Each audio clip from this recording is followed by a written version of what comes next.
सहना भवतु सहनौ भुनक्तु सह वीर्यं करवावहै तेजस्विनावधीतमस्सु मा विद्विषावहै।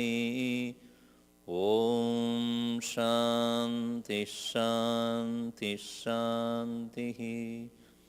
समस्तजनकल्याणे निरतं करुणामयं नमामि चिन्मयं देवं सद्गुरुं ब्रह्मविद्वरम्. In the last session we saw the 9 types of devotion: Sravanam, Kirtanam, Vishnoho, Smaranam, Padasevanam, Archanam, Vandanam, Dasyam, Sakyam, Atmanivedanam. Listening to the stories and glories of the Lord, singing about it, remembering it, saluting at His feet as though service to the world, as a salutation to the feet of the Lord. Archanam, worship; Vandanam, salutations; Dasyam, to be a friend of the Lord; and then, being a servant of the Lord, and then the Sakyam, the Lord becomes one's own friend. Then finally, Atmanivedanam, complete merging with the Lord. And this is what is said in the Bhagavatam. And it is Prahlad has spoken to his own father about this. But all these things are possible as various means to reach Lord. But among all these things, Satsanga sadhaneshu cha sarveshu Satsanga sadhanam param. Among all these things, it is considered that Satsanga is the best. Prahlada Valmiki Driha Prahladau Satsangat Prapnuvan Param. It is Prahlada, Valmiki, Dhruva, all these people gained that great devotion only by Satsanga. To gain any knowledge, you can read book. But to gain love for the Lord, you need to meet someone who has that love. Love cannot be by reading some book. I read this book, I love you. That doesn't happen. So, if at all, if you see a picture of somebody or they're reading about somebody, if you fall in love, it is only temporary. But is it not by associating with that person only we should know who that person is? So the love for the Lord takes place only when you are in the company of somebody who is in love with the Lord. It is very infectious. So here it is said, Valmiki, Dhruva, Prahlada and so many others, they gained this love for the Lord by associating themselves with somebody who has love for the Lord. Really speaking, we are all most vulnerable beings, really speaking. When we are in the company of certain people, we tend to emulate their qualities. If you are in this company of people who are party goers and talk about all these things, then we also get properly, influenced by them. I used to give this example. Let us say that you are traveling in a train which is going, say, 100 miles an hour. What speed you are going if you are sitting inside the train? 20 miles. What's the speed in which you are going? Same speed means what? 100 miles an hour. Why you are going in 100 miles an hour? Because the train is going in 100 miles an hour and you are sitting inside the train. Inside the train means you are sitting on the seat. Let us say there is a mosquito that has come inside that train. This mosquito is not sitting inside in any place, not touching the train at all. What speed that mosquito is traveling?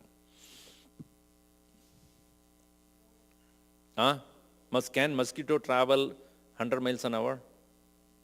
Yes or no? Yes or no? Huh? No, right? But inside the train, what speed in which mosquito is traveling? Tell me quickly. Huh? How? It is not touching anything. It is not sitting on you. It is not touching any part of that train. It is suspended in the air. What speed in which it is traveling? How? Air is not traveling. The mass is traveling. The mass that is there travels in the same speed, even though it is suspended in the air. So in the same way, our mind gets influenced by the mass. When we are in the company of certain people, we think them like them only. So if you are in the wrong company, you will be thinking wrong. And you don't even know that you are thinking wrong, because everybody is like that. So if you are in the company of people who are very spiritual, you will also become that spiritual. You cannot be otherwise. So because we are so influenced by the people around us. See, if this is true with respect to the negative influence, so will be it is true with the positive influence. If you are in the company of people who are thinking about something greater, something higher, that is what is called satsanga. So that is why it says, sadhaneshu sarveshu satsanga sadhanam param. Among all various means to know, realize God, best is be in the company of those who are in the path. Even in the professional environment also, if you want to learn more about your profession, you must be in the company of those people who have learned more about that. It is better to learn from people who have experienced it than from the books, because books cannot prove you anything. If you want to prove, you must go to the person who has already practiced it. And the pitfalls and obstacles that will be on the way, you will not be able to know by the book. Book will be a frozen knowledge, frozen document. It cannot be, it cannot be something which is, what do you call that? What's the word? Dynamic. It cannot update, Swamiji website. People keep updating, but how do you know it is true or false? Anybody can write anything. So, Valmiki Dhruva Prahlado Satsangat Prapnuvan Param. That is why it is said that an individual who wants to really reach the abode of the Lord, or even to become better than what one is, one must always seek the company of those people who have already experimented it. It is not necessary for you to invent the wheel again and again and again. So if you are in the company of those people who have already walked the path and they have found out what are the obstacles on the way, they will be able to guide you better. They are called GPS. It's called Guru Parampara system. So you don't need to find out, open the map and find out where exactly you have to go. You just have to say, I want to go here. Then it says, calculating. After that, he'll say, okay, take the right, take the left, all those things. And if you go wrong way, recalculating. Similarly, when you are going and if you have the right guidance, then you will be constantly guided. In the next verse it is said, verse number 25, Satsanga sarvada karyaha sarva vignaharo hi saha ahanta mamata vignaha tataiva cha sukhaspruha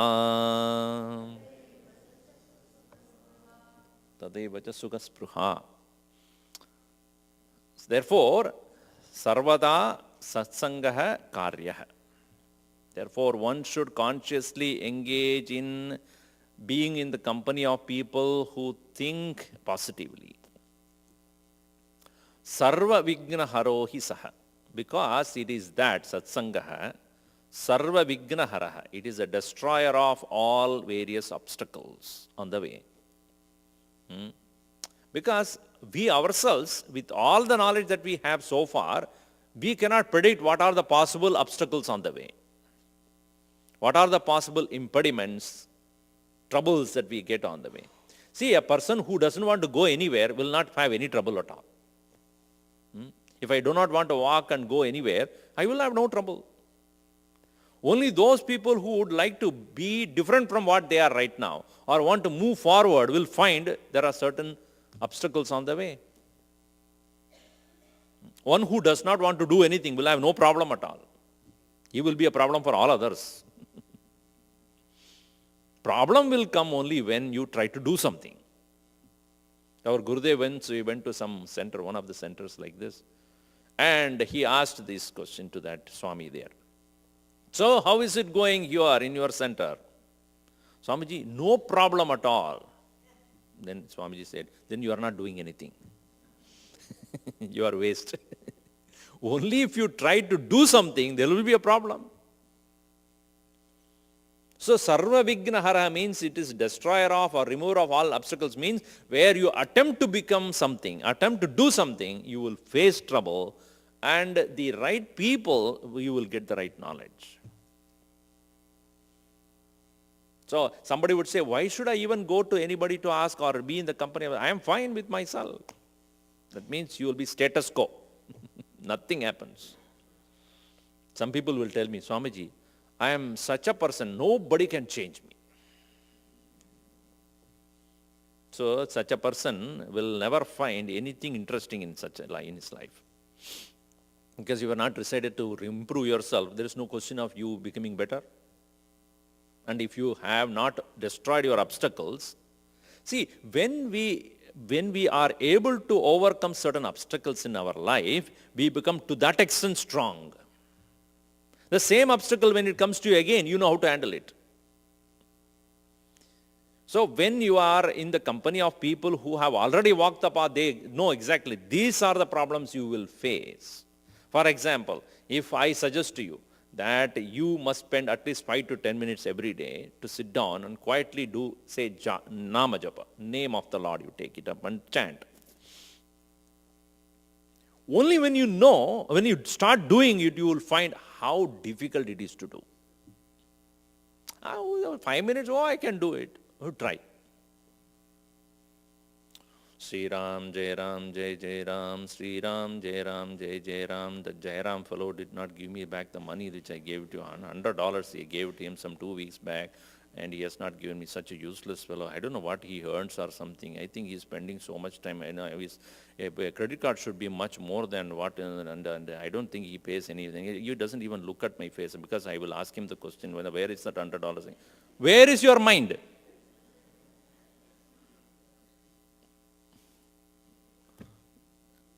Your mind from Jairam to Ram to it's gone somewhere else. Because our mind is constantly running. It cannot stop. As even you are sitting, your mind is at least 100 miles away. Mind is not available. So, if your mind has to be with you, which is the purpose of this very Nama Japa, cannot do it when the mind is running. Can you climb a horse which is running? It's how difficult it is. How difficult it is to catch a train or a bus which is already in movement. And we used to do, and we'll thrill in that. But if it's faster than what you can run, then you just give up. Or you fall down, get bruised. So is with our mind. It is running so fast, never controlled. And after some time you say, Swamiji, you suggested me to chant the name of the Lord 5 minutes a day. Yes. What did you do? Did you achieve? Yes. What? Gave up. What gave up what? Instead of giving up the, your old tendencies, you give up very practice itself. Even 5 minutes it is not possible.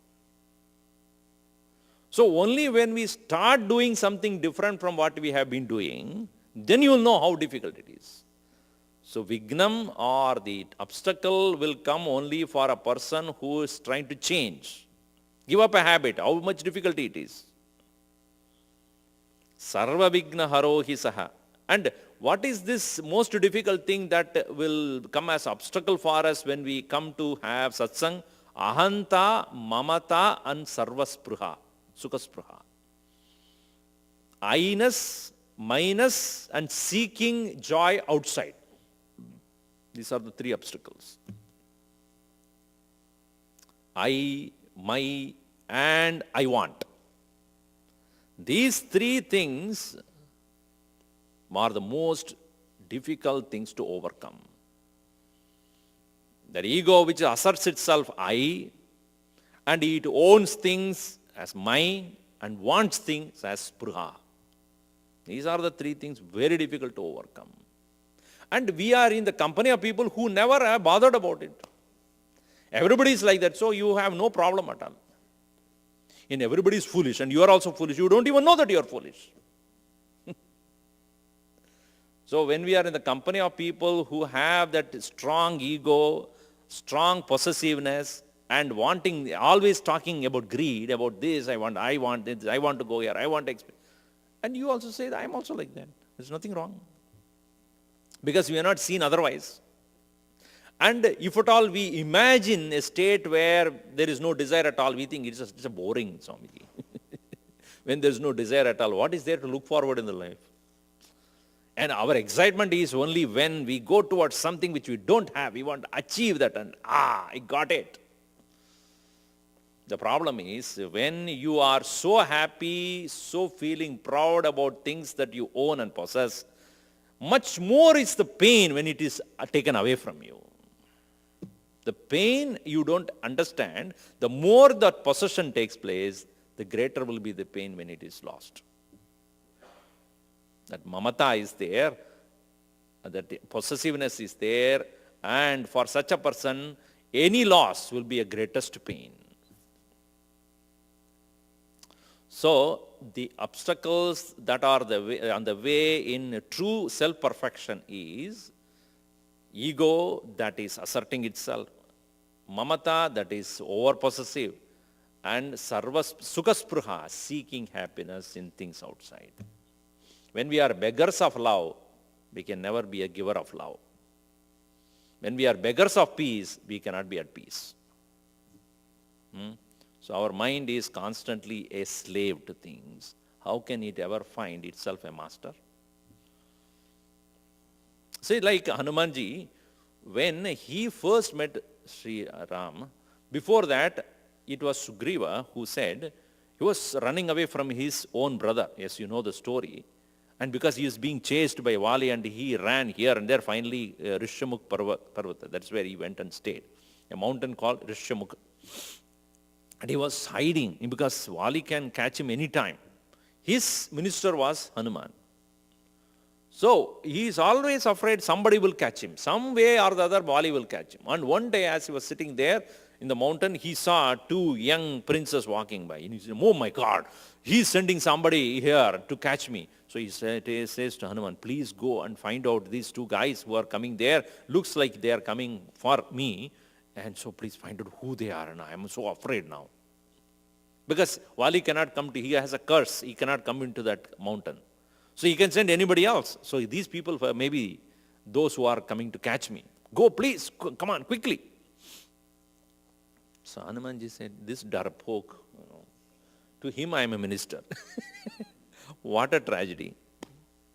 When he went and met with Sri Rama and learnt about him that he is a Dasharatha Putra and he is in search of Sita, somehow or the other, as soon as he met these two brothers, his heart melted.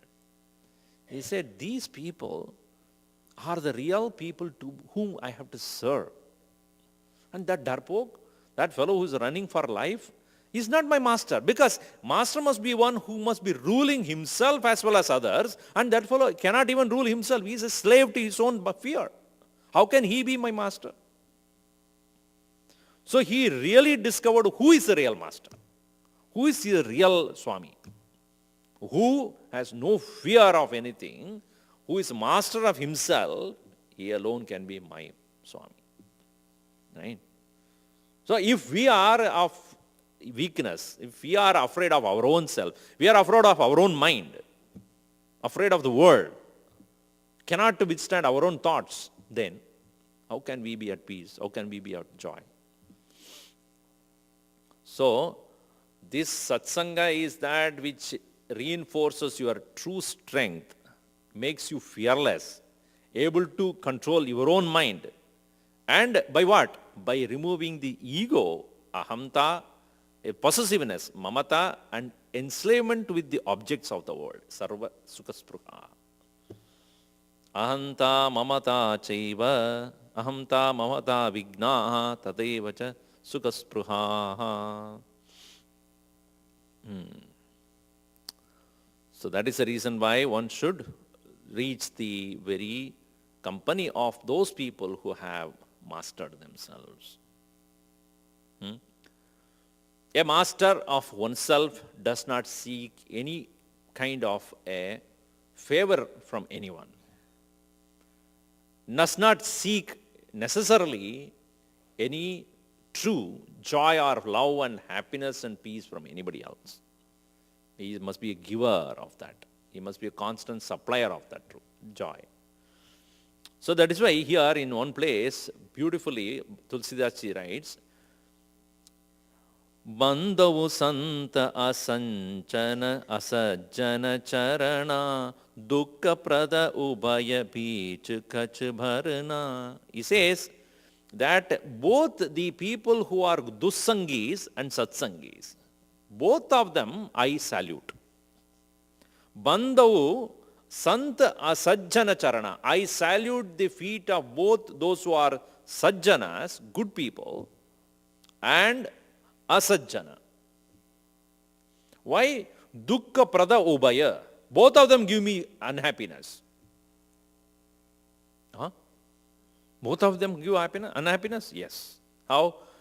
Bichurat ek prana hari lehi, milat ek dukha daruna dehi. He said, these Santa Mahatmas are those, they also give me unhappiness. And wicked people also give me unhappiness. How? Wicked people give me unhappiness when I go to them. And good people give unhappiness when I leave them. So therefore, both are same. When I am in the company of the bad people, they constantly give me dukkham. And the absence of the company of the good people gives me also dukkham. So, why I must possess or I must constantly seek the company of the good people, and that is considered as the most important sadhana. Now, what do these men of good nature would teach us? Now you see the next verse, he says, Sarva vignani varyante nama sankirtanena cha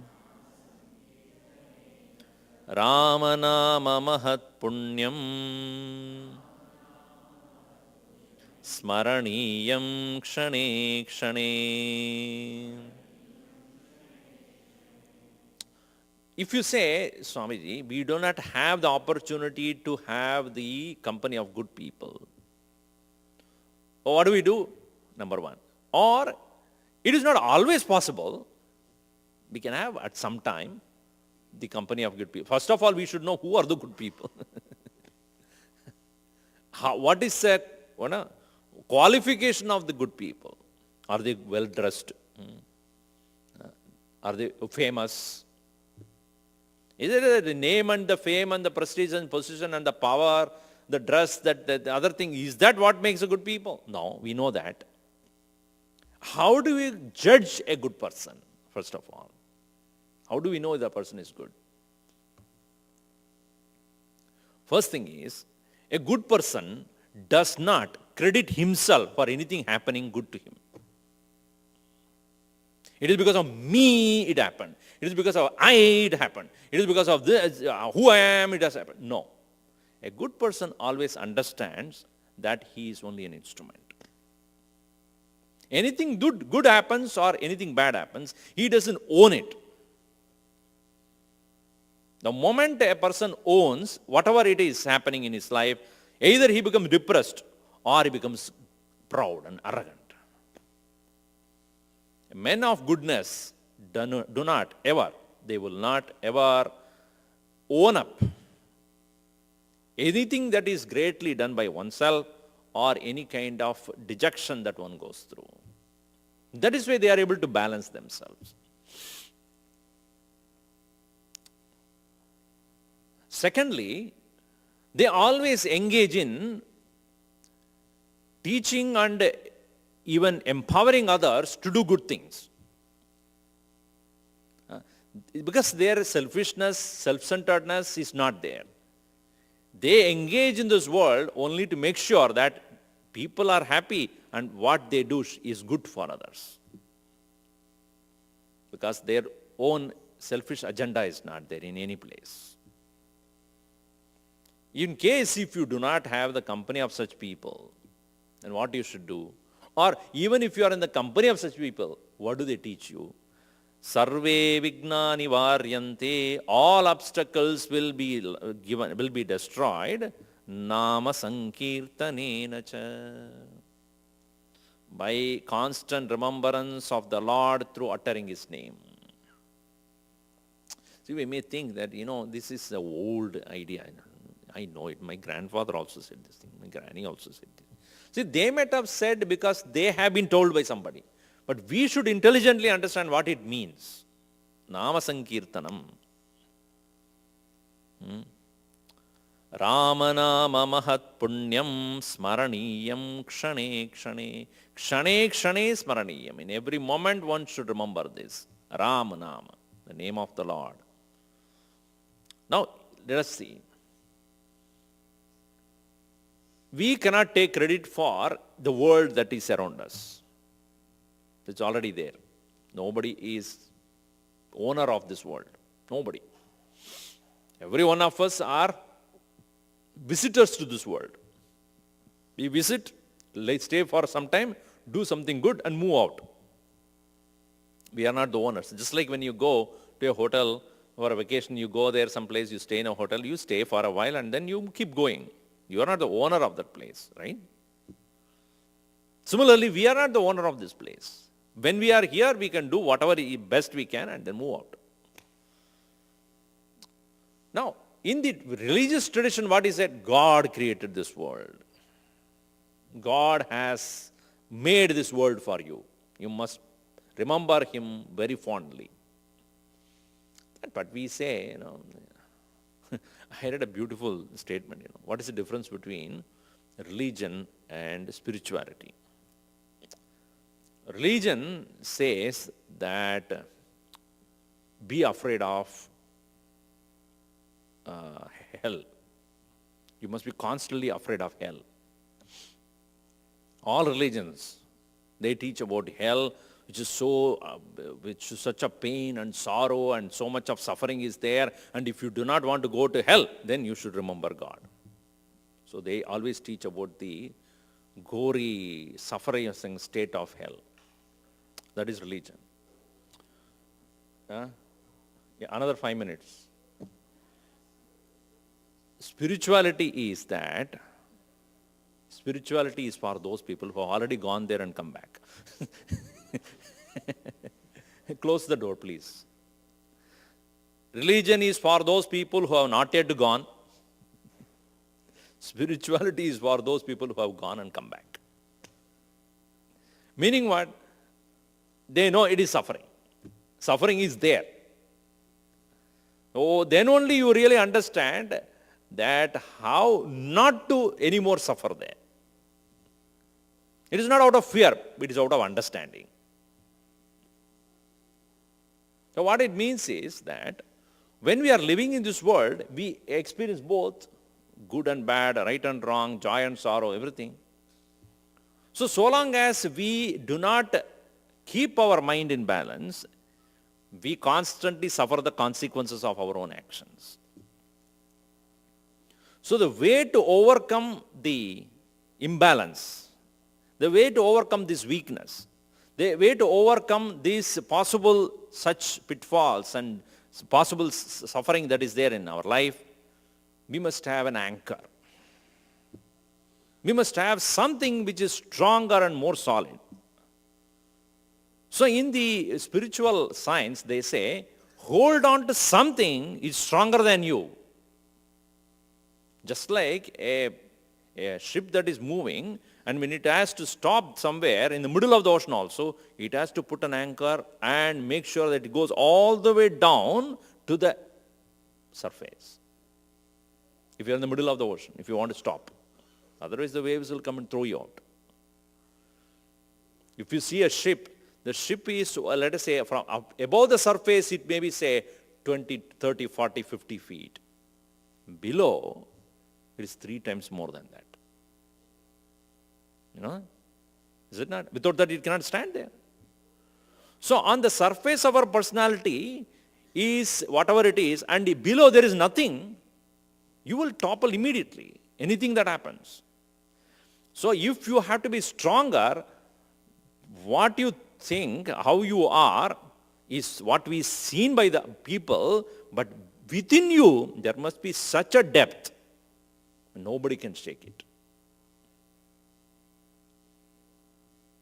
And that depth comes only when you hold on to the Lord. That anchor of life. So nothing can shake you. That is what is the Mahima of Nama Sankirtanam. The remembrance of the Lord with the name is that which creates such a depth in you, even death cannot stop you. Death cannot move you. Esmin sthito na dukkena gurunapi vichalyate. Even the highest sorrow also cannot shake him. Because what you see in the surface on the top, see when you see Santa Mahatmas, great Swamis, etc., of great caliber, they may look peaceful and joyful. It is not such a superficiality. It is because they have gone deep within themselves. Their anchor is so strong. They cannot be easily moved. So, therefore, that Nama Sankirtanam is that as and when you chant, you are anchoring yourself to something stronger and deeper in you. The more you do it, more stronger you become. That is the beauty of Nama Sankirtanam. Sarva vignaha nivartante, nivaryante. It will remove all obstacles. Not that such a person will not face obstacles, but he will not be moved, shaken by that. Nama Sankirtanam, more of it we will see when we meet in the next session. Okay. Om sarve bhavantu sukhinah, sarve santu niramayaha, sarve bhadrani pashyantu, ma kaschid dukkhabhat bhavet. Om shanti shanti shanti. Harihi Om Sri Gurubhyo Namaha.